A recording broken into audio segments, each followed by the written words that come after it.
Il était une fois une petite baronnie fief de la tribu des Socialos, grande tribu en raison du nombre de ses membres. Depuis des lustres, ce clan régentait la petite ville de Tournepage. Tournepage faisait partie du comté de Cocagne. Ce comté, autrefois très prospère grâce à la production d'un colorant naturel, avait connu un très long déclin en raison de la mise au point de la fabrication de ce colorant par l'alchimie.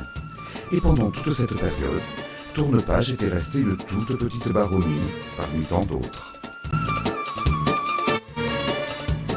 Mais depuis quelques dizaines d'années, le succès grandissant de la fabrication d'une version très moderne de tapis volant avait amené à nouveau richesse et développement.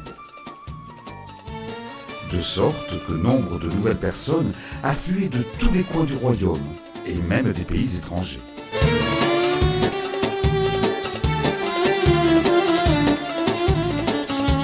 Bernard Autogé, de la tribu des Socialos, avait su raisonnablement tirer profit pour Tournepage de cet afflux de nouveaux habitants.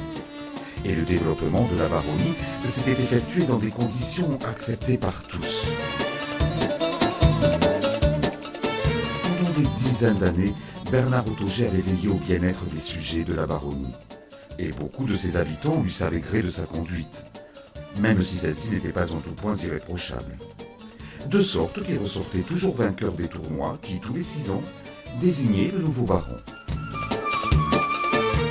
Un peu avant la fin de son règne, Tournepage était devenue une agréable cité où il faisait bon vivre et où la circulation des carrosses était harmonieuse.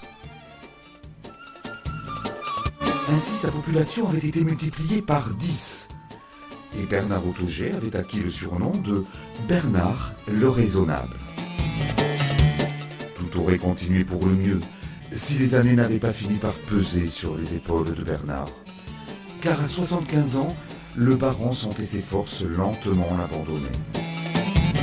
Il se résolut donc à se mettre en quête de son dauphin.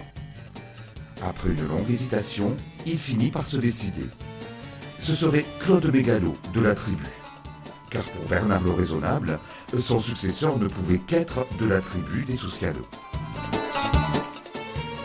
À ce moment-là, Claude Mégalo n'était pas encore surnommé Claude l'Arrogant.